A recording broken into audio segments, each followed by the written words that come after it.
मैं एक बात बोलता हूँ कि अगर राजनीति में पढ़े लिखे लोग आएंगे तो राजनीति का भविष्य उज्जवल होगा।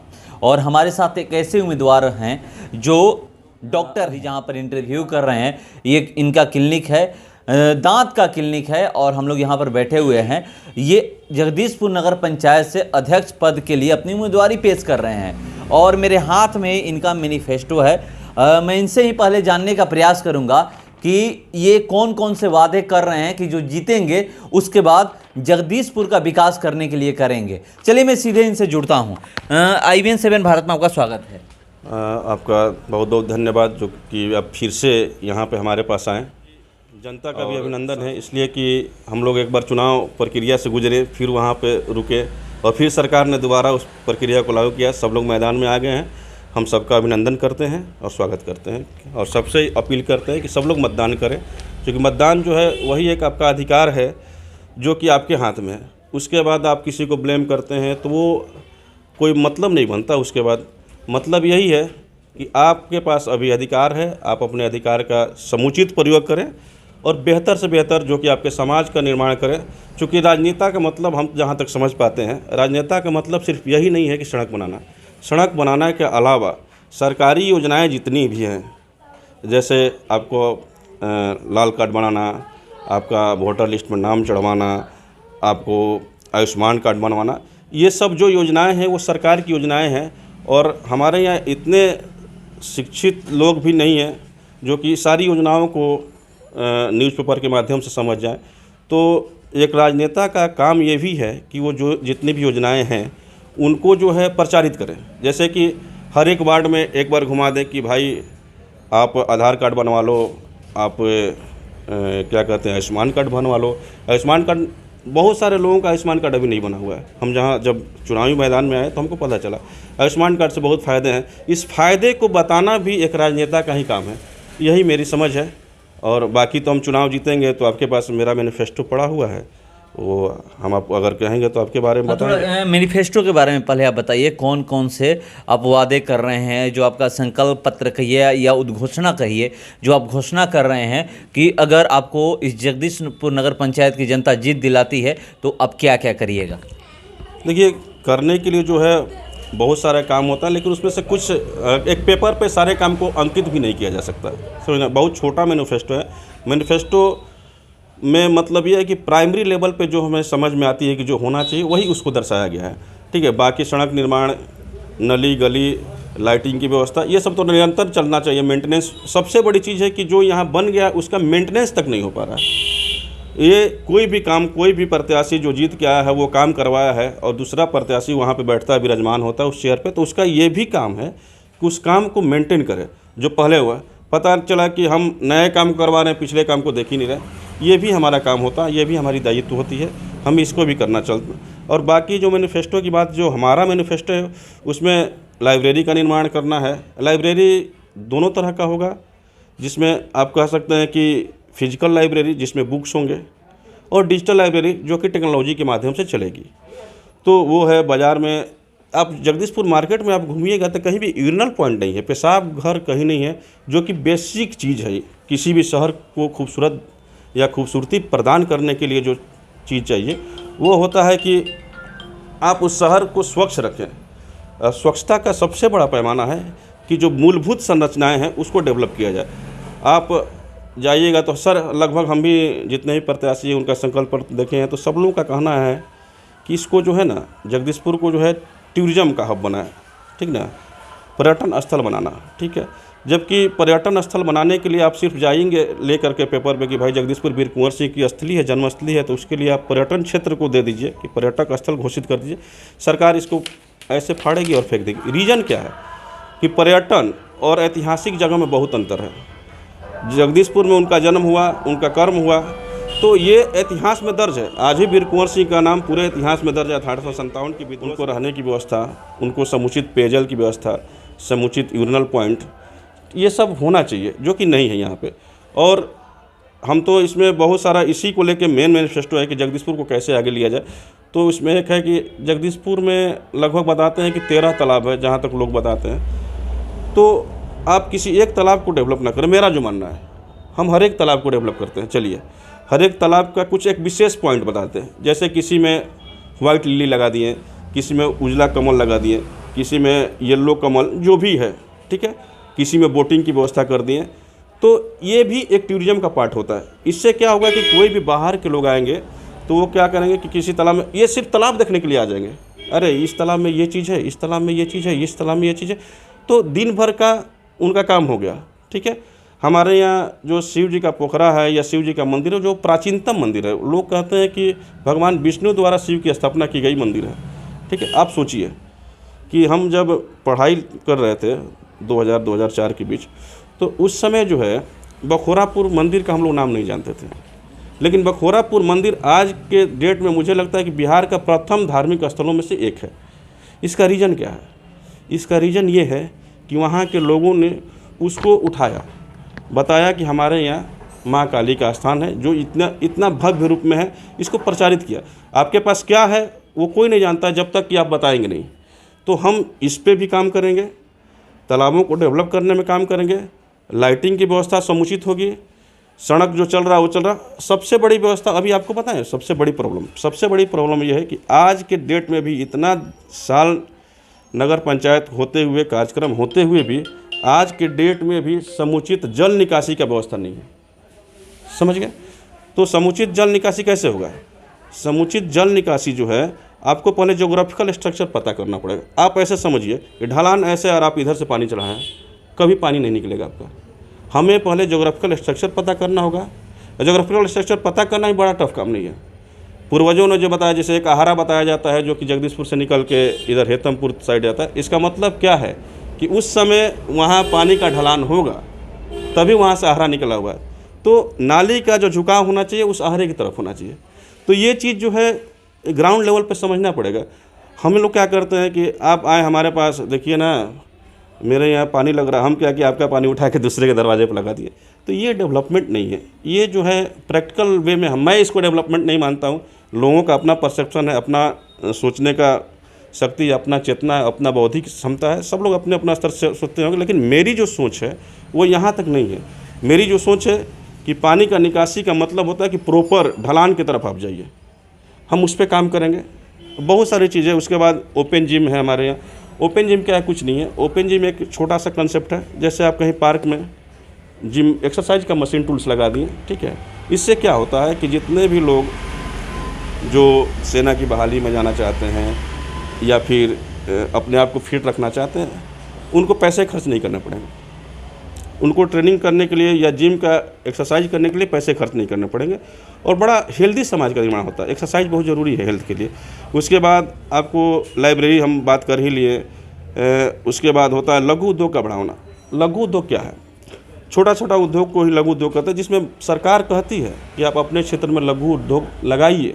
इसके लिए प्रोत्साहन भी देती है, छूट भी देती है।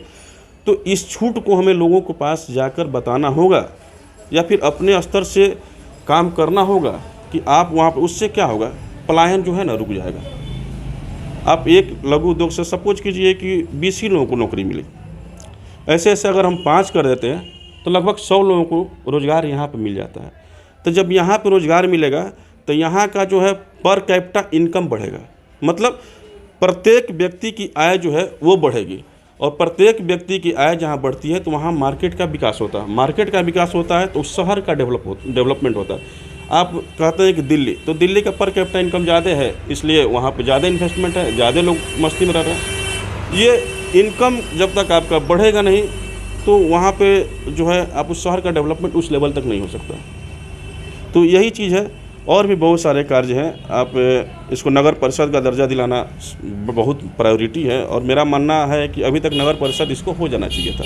हमारा नगर पंचायत जो है बहुत पुराना है, उसके बाद का पीरो बना, गढ़हनी बना, ये सब नगर परिषद का दर्जा ले लिए, और जगदीशपुर जो है अभी तक नगर परिषद का दर्जा नहीं। इसमें जानते हैं पॉलिटिकल जो है ना, विल पावर की कमी है, इच्छा शक्ति की कमी है।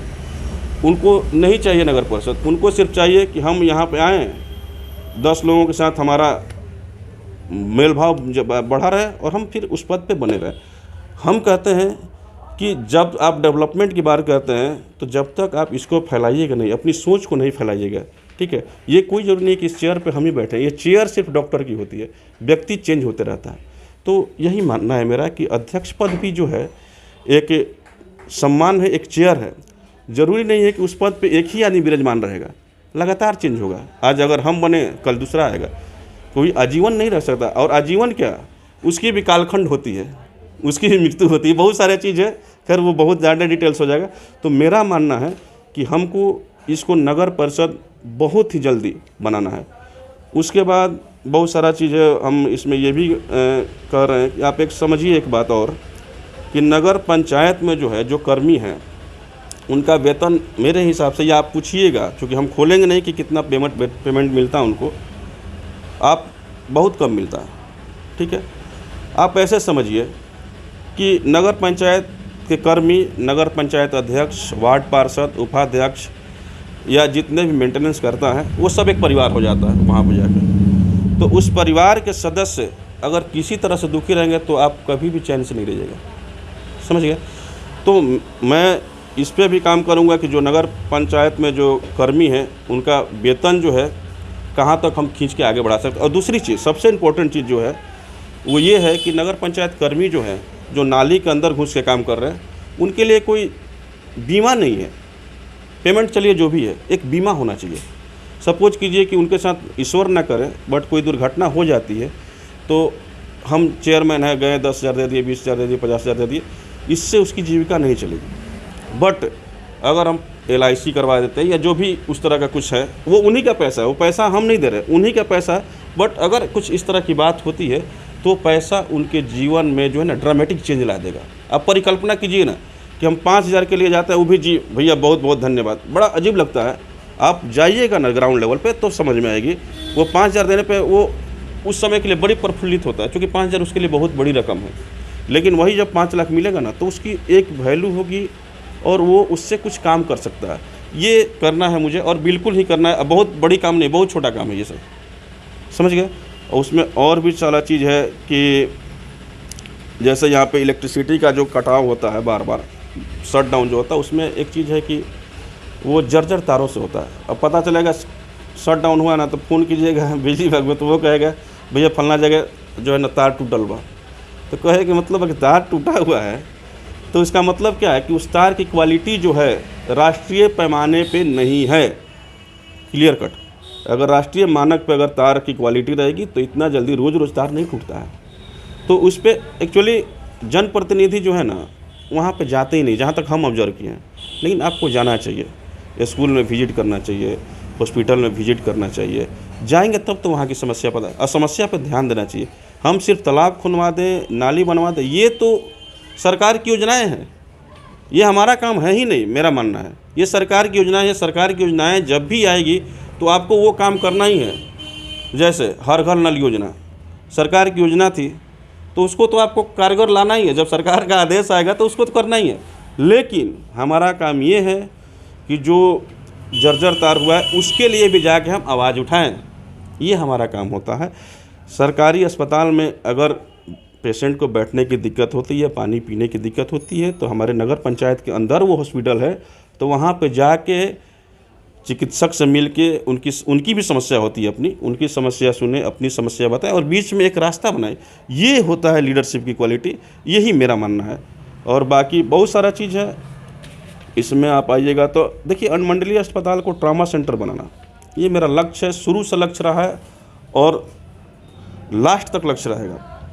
देखिए, पहले हो क्या रहा था कि यहाँ पे लोगों का कहना था कि मेडिकल कॉलेज खुलेगा तो ये खुलेगा, लेकिन क्लियर हो गया कि मेडिकल कॉलेज आरा में बन रहा है, तो एक ज़िला में दूसरा मेडिकल कॉलेज नहीं बनेगा। तो हम मेडिकल इंफ्रास्ट्रक्चर को कैसे डेवलप कर सकते हैं, ये सोच की बात है। देखिए, आप पद ले सकते हैं लेकिन मेरी सोच नहीं ले सकते हैं, समझ गए ना। सबसे बड़ी बात है कि सोच व्यक्ति के अंदर है, उसको आप नहीं ले सकते। तो कभी इन लोगों ने कभी सोचा ही नहीं कि उसको डेवलप कैसे किया जाए। इनको एग्जैक्टली मैं कहूँ तो इनको पता ही नहीं है कि कैसे डेवलप करना है, समझ गए। हम उसको ट्रॉमा सेंटर बना सकते हैं। पूछिए कैसे, बड़ा आप यहाँ से, आप पटना से निकलिए और बनारस तक चले जाइए बाई रोड, आपको एक भी हॉस्पिटल सड़क के इतना करीब नहीं मिलेगा, समझ गए। हम पिछले बार भी आपको बताए थे कि जो होता है इमरजेंसी जो होता है 1 घंटे की चीज़ होती है, सड़क के इतना किनारा नहीं मिलेगा, तो हम उसको सरकार के पास जा सकते हैं कि भाई यहाँ से वहाँ तक आप चले जाइए, कोई नहीं, इसको ट्रॉमा सेंटर। और सरकार इस तरह की जो बात होती है उसको मानती भी है, ऐसा नहीं है किसी की भी सरकार हो वो मानेगी, क्योंकि उसको भी जनहित में, देखिए सरकार जनहित में काम करता है, भले पॉलिटिक्स अपनी जगह है, ठीक है, बट हर एक व्यक्ति, आप मेरे घर आइएगा तो मेरा काम है कि आपका वेलकम करें, सब लोग करता है, जितना क्षमता हो सब लोग करता है, समझ गए। पॉलिटिकल एनालिसिस अलग चीज़ है, क्रिटिसाइजिज्म अलग चीज़ है, ठीक है, तो हम उस स्तर पे काम करेंगे। लघु उद्योग, और देखिए लोग कह रहे थे कि भ्रष्टाचार मिट सकता है क्या, हमसे पूछे भी, एकदम प्रैक्टिकल आपको बता रहे हैं। इस बीच में जो चुनाव कैंसिल हुआ तो हमसे एक आदमी पूछा कि क्या भ्रष्टाचार मिट सकता है, हमने कहा नहीं, भ्रष्टाचार मिट नहीं सकता, भ्रष्टाचार को कम किया जा सकता है, समझ गए। भ्रष्टाचार को कम कैसे किया जाए? टेक्नोलॉजी के माध्यम से। बड़ा टेक्नोलॉजी एक ऐसी चीज़ है ना जिसको यूज कीजिएगा तो बहुत सारी चीज़ें जो होते हैं सॉर्ट आउट होते जाएगी। भ्रष्टाचार को सॉर्ट आउट किया जा सकता है, कम किया जा सकता है, बिल्कुल हटाना ईमानदारी पे हो जाएगा, वो हर एक व्यक्ति की ईमानदारी पे, तो वहाँ तक हम लोग पहुँच पाएँ, ये बड़ा विचित्र चीज़ है। लेकिन इसको कम कर सकते हैं। अब कैसे कर सकते हैं? टेक्नोलॉजी के माध्यम से। हमने ई पोर्टल लगा दिया। सपोज कीजिए कि हम एक वेबसाइट लॉन्च कर दिए अपने नगर पंचायत का, उस नगर पंचायत से जन्म प्रमाण पत्र, मृत्यु प्रमाण पत्र जो भी बनाना है आप लॉगिन किए, वहाँ से डालें, हार्ड डिस्क में आया, यहाँ से वेरिफिकेशन करवाएं और हम आपको इशू कर दिए, आप वहाँ से फिर उसको प्रिंट आउट निकाल ली, आपका काम हो गया। जब तक मेरा मानना है फिजिकल कांटेक्ट नहीं होगा, आज के मॉडर्न युग में फिजिकल कांटेक्ट मतलब व्यक्ति से व्यक्ति नहीं मिलेंगे, तब तक जो है भ्रष्टाचार नहीं होगा। हार्ड कैश दे के ही भ्रष्टाचार बढ़ाया जा सकता है आज के डेट में। सॉफ्ट को जो है करेंसी दे के जो है ना, अब जैसे आप गूगल पे से हमको पैसा दिए, आपके पास प्रूफ है कि भैया आपको दिए हैं पैसा, ठीक है ना, ये प्रूफ है आपको पैसा दिए, तो डिजिटलाइज हो जाइएगा ना तो भ्रष्टाचार कम हो सकता है। अब देखिए कैसे, इसका बड़ा मार्मिक उदाहरण आपको दे रहे हैं कि सपोज कि आप दिल्ली से लॉगिन किए कि जन्म प्रमाण पत्र बना, ठीक है, बन गया, अब आप कह रहे हैं कि हो सकता है कि डिले हो जाए, 4 दिन के बदले 5 दिन लग सकता है, क्योंकि ये होता है, प्रैक्टिकल चीज़ है, और आप कह रहे हैं कि आज ही चाहिए मुझे, तब आप क्या कीजिएगा? सामने वाले को फ़ोन कीजिएगा, भैया तनी बनवा ना दी, हम कर दिले बनी, ठीक ना। तो उस समय क्या होगा, वो फिर आएगा नगर पंचायत में और तब वहाँ पर फिजिकल कांटेक्ट होगा, भैया ले ना लिए, निकाल दी, आज निकाल दी थोड़ा सा, वो उसको हम नहीं रोक सकते। मतलब कहने का मतलब है टेक्नोलॉजी के माध्यम से उसको कम, हाँ वो मेरे ईमानदारी पे है, अगर हम ईमानदार हैं तब तो कहेंगे ठीक है आपका बना देते हैं, बट लेंगे नहीं, तो वो ईमानदारी हो जाता है। ईमानदारी हर एक व्यक्ति की चीज़ है, उसमें आपके ऊपर हम ईमानदारी थोप नहीं सकते कि आप ईमानदार बन जाइए, ये आपके अंदर की क्वालिटी है, मेरे अंदर की क्वालिटी है कि हम ईमानदार है कि नहीं है। रही बात, तो हम इसको ऐसे मिनिमाइज करेंगे, इस सेक्टर में काम करेंगे, और जो है बहुत सारा चीज़ है इसमें। आप नगर परिषद हो गया, पर्यटन स्थल, देखिए पर्यटन स्थल का दर्जा दिलाना जो है ना, हमने लिखा, कहीं नहीं लिखा है कि पर्यटन स्थल बनाना, हमने लिखा है कि जगदीशपुर को पर्यटन स्थल का दर्जा दिलाने हेतु पर्याप्त सुविधा दिलाना। कहने का मतलब है कि डायरेक्ट, जैसे आपको बताएं कि डायरेक्ट जाइएगा कभी भी आपको नहीं मिलेगा। हम वही तालाब डेवलप करेंगे, मंदिर डेवलप करेंगे, सड़क डेवलप करेंगे, ठीक है। मेरा तो विचार ये है कि मान लीजिए सपोज कीजिए कि हम यहाँ से जो सड़क है इसमें एक कलर का प्लांट लगा दिए, फ्लावरिंग प्लांट, उस फ्लावरिंग प्लांट को कैप्चर करने के लिए लोग आएंगे और इससे जो है टूरिज्म बढ़ेगा। इससे जो है उस चीज़ को कैप्चर करने के लिए जब लोग आएंगे ना तो लोग अपने आप आने लगेंगे। फिर हम जाएंगे, टॉयलेट बनवा दिए हर एक जगह। सबसे बड़ी चीज़ है कि इसमें एक पॉइंट जो है, जो मेरा दिल का जो तमन्ना है और जो मेरा कंसेप्ट है वो है वृद्धाश्रम। इस पे हम थोड़ा सा विशेष बोलना चाहेंगे। देखिए जी, वृद्धाश्रम जो है लोगों को समझ में नहीं आ रहा होगा, अब आप आए हैं तो इसके माध्यम से लोग समझ भी जाएंगे। वृद्धाश्रम जो है डेवलप कंट्री में जाइएगा ना कहीं कहीं, तो कहीं कहीं इसको वृद्धा ओल्ड हब करके बनाया गया है। ये कुछ है नहीं। चलिए, भ्रष्टाचार पे तो सब लोग कह रहे हैं भ्रष्टाचार। देखिए, नगर पंचायत में जितने स्कूल हैं, लोग कहते हैं कि स्कूलों में पढ़ाई नहीं हो रही है, हम कहते हैं कि हो रहा है। आप कभी गए ही नहीं कि क्या कमियां हैं। आप ऐसे सोचिए ना, कुछ हद तक जो लोग कहते हैं कि पहली बार नियमितता हुई, अनियमितता हुई, सरकार जब से टेस्ट लेना शुरू की आप प्राइवेट स्कूल में 10वां पास नहीं किए, मैट्रिक पास नहीं किया, पढ़ाना शुरू कर दे रहे हैं। और एक मिनिमम क्वालिफिकेशन है सरकार का जो पैमाना होता है कि आप बीएससी किए, इंटर किए, जो भी है उनका पैमाना। और प्राइवेट स्कूल में क्या होता है, 10वां पास किया, हम अपना चाहें तो स्कूल खोल लिए चला रहे हैं। वो क्वालिफाइड हैं तो वो नहीं पढ़ा पा रहे हैं, और हम क्वालिफाइड होकर कह रहे हैं कि समाज को जोत रहे हैं कि हम बहुत अच्छा। तो मेरा मानना है कि आप मॉनिटरिंग कीजिए, उनकी जो समस्याएं हैं उनको सुनिए। और ये समस्या ऐसा नहीं है, ये सरकार का ही एक अंग है, नगर पंचायत भी। सरकार के पास आप अपनी आवाज़ को ले जाइए, ले जाना आपका कर्तव्य है ना जी। नेता का काम क्या है, आपकी आवाज़ को हम वहाँ तक ले जाएं। तो ये काम करेंगे ना, गुणवत्तापूर्ण शिक्षा भी आ जाएगा। हमें लगता है कि जो सरकारी स्कूल में जो टीचर है ना, इसमें वो क्वालिफाइड, जो हम लोग चर्चा कर रहे हैं उसमें सबसे जो इम्पोर्टेंट चीज़ है, जो मुझे लगता है जो हर्ट से जुड़ा हुआ चीज़ है, वो है जो है वृद्धा क्लब है। वृद्धा क्लब नाम से आप बड़ा संशय में हो जाएगी, अरे है क्या बहुत बड़ा चीज़ है? नहीं, बहुत ही छोटा चीज़ है और बहुत ग्राउंड लेवल का चीज़ है। और मेरे समझ से जो है हर एक जगह होना चाहिए, आपको पंचायत में होना चाहिए, आपको यहाँ तक कि मुझे लगता है कि ग्रामीण स्तर पर हर एक गाँव में होना चाहिए। और ये जो है इसमें क्या है, कंसेप्ट क्या है इसका कंसेप्ट है कि एक छोटा सा एरिया होना चाहिए हमारे पास, जो कि हो सकता है रूम हो, और या फिर ओपन भी हो सकता है जिसमें शेड लगा हो, पानी मतलब बरसात में पानी ना आए, और बैठने का जगह हो। उसमें हम कुछ चेयर लगाएं, 10, 15, 20 जैसा एरिया मिलता है उसके अनुसार चेयर लगाते हैं। एक न्यूज डेस्क बनाते हैं हम लोग। देखिए है क्या कि वृद्धा क्लब का कंसेप्ट हमको आया कहाँ से। एक्चुअली जब आप सुबह में जाइएगा ना चाय की दुकान पे, तो वहाँ पे वृद्ध लोग जो हैं न्यूज़पेपर पढ़ने के लिए बेसिकली एकत्रित होते हैं। न कि ऐसा कोई परिवार आज भी हमें नहीं लगता कि है जो कि अपने बूढ़े माँ बाप को या दादा दादी को चाय ना पिला सके, घर पे चाय ना बना के। इतना भी हमारा समाज जो है नहीं गिरा है। वो एक्चुअली चाय पीने जाते ही नहीं वहाँ पे, वो जाते हैं अपने दोस्तों से मिलने, न्यूज़पेपर देखने, और चाय वाले बेचारे एक न्यूज़ और मंगाते हैं। और उस न्यूज़पेपर में कभी आप जाइएगा ना तो देखिएगा, कभी एक पेज हमारे पास है, एक पेज आपके पास है, एक पेज उनके पास है। कहने का मतलब वो न्यूज़पेपर भी ढंग से पढ़ नहीं पाते। और समझ गए?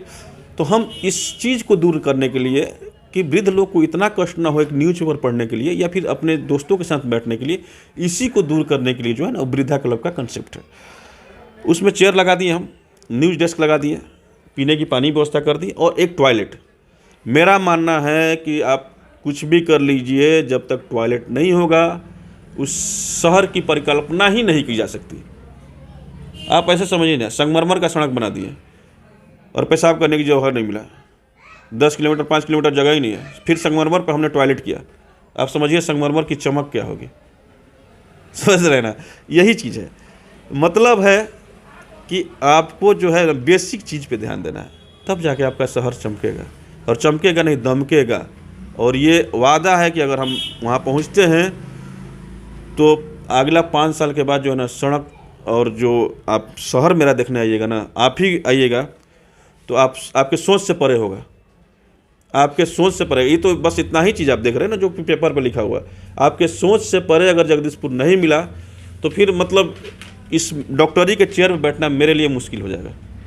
आप समझ लीजिए, बहुत ही आसान चीज़ है इस चीज़ को करना। और इसमें ऐसा नहीं है कि अरबों रुपये का है प्रोजेक्ट। हमको लगता है कि जो बताया ना वृद्धा क्लब, वो 1.5 से 2 लाख रुपया एक रूम को बनाने में और 10 चेयर लगाने में जो पैसा आपका लगे वही आता है, एक बाथरूम बनाने में, मतलब लैट्रिन बनाने में। तो ये चीज़ है। वहाँ पे आप बैठे, लोग वृद्ध लोग गए, उनको पीने की पानी की व्यवस्था है। वो जितने भी न्यूज़पेपर जगदीशपुर में आ रहे हैं 4, 5, 10 जो भी है, उसको वहाँ पे हर एक जगह मंगाया जा रहा है। वहाँ बैठे, न्यूज़पेपर बैठे, अपने हंसी ठिठोली किए, मतलब अंतरात्मा को तृप्त करना जो होता है ना वृद्ध लोगों का, और वो जो आशीर्वाद मिलेगा ना, वो आपको ज़िंदगी को आगे बढ़ाएगा। आपका पॉलिटिकल करियर हो, मेरा जो है चिकित्सक का जो है चिकित्सा का करियर हो, वो आशीर्वाद मिलेगा आपको। और हमें, और हमारा जो समाज है और हमारा जो परसेप्शन होता है धार्मिक रूप से, वो कहा जाता है कि कहीं ना कहीं बुजुर्गों का आशीर्वाद आपके काम आया है। आज भी हमारे यहाँ कहा जाता है, वो आशीर्वाद आपको वहीं से मिलने लगेगा।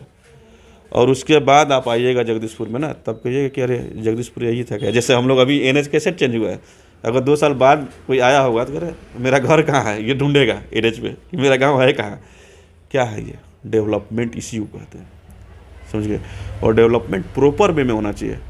ऐसा नहीं कि एक जगह संगमरमर लगा दिए दूसरी जगह फिर खाई है, तो वो डेवलपमेंट नहीं है। वो हम अपना घर बना रहे हैं तो अपना घर तो हम संगमरमर का बना सकते हैं अगर आपके पास, वो भी देखना है भाई कि आपका इनकम क्या है। नहीं, आप अपना इनकम दिखा ही नहीं रहे हैं और संगमरमर का घर बन लिया, तो पूछने वाले तो क्वेश्चन उठाएंगे ना, भाई कैसे बन गया, आपका सोर्स ऑफ इनकम क्या है, आपका रिटर्न फाइल क्या है, बहुत सारे चीज़ें। खैर वो अलग चीज़ है।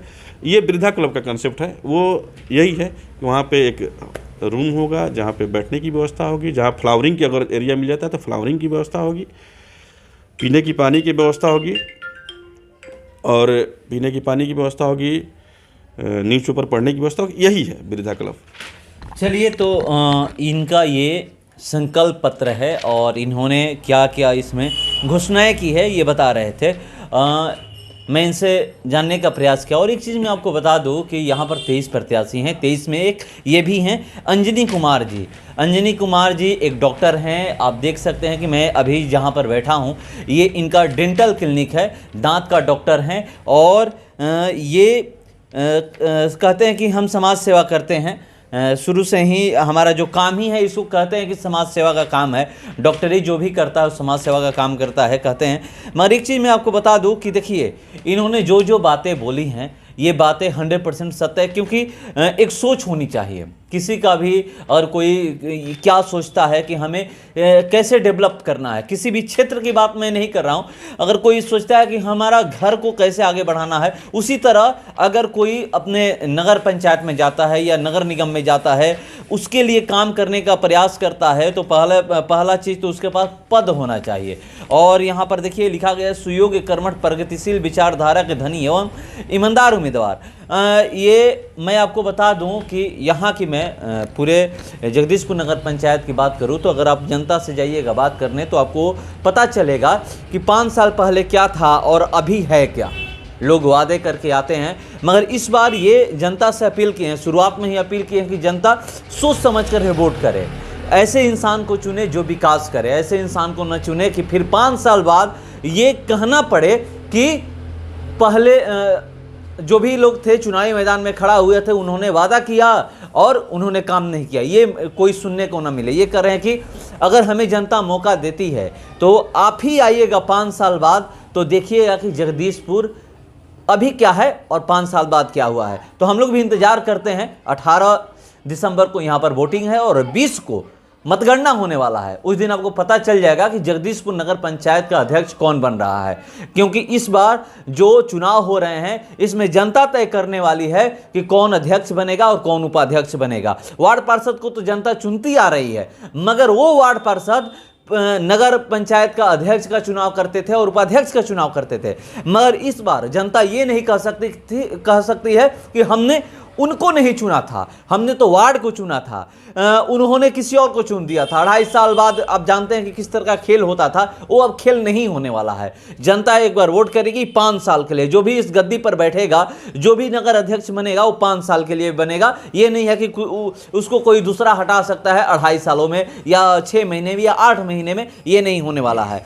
इस बार जो होने वाला है जनता चुनने वाली है, मगर जनता का भी एक ये जिम्मेदारी है कि वो सोच समझ करके उसको वोटिंग करे जो आपके क्षेत्र का विकास करे। इन्होंने बहुत सारी योजनाओं का क्या क्या करेंगे, मगर जब तक ये पद पे नहीं बैठेंगे तब तक ये हो नहीं सकता। इन्होंने कहा कि भले ये जो हमने घोषणाएं कर रहे हैं, जो हम ये इसमें जो जो वादे किए हैं, जो जो लिख कर लाए हैं, ये कोई लेकर के हमसे चुरा सकता है या ये हमारा देख करके कॉपी कर सकता है, मगर जो हमारी सोच है उसको नहीं बदल सकता। यही नहीं है, बहुत कुछ है मुझे करने के लिए कि जो मैं अगर जीतता हूं तो कैसे जगदीशपुर नगर पंचायत का विकास होगा। ये मैं करते हैं 20 दिसंबर का।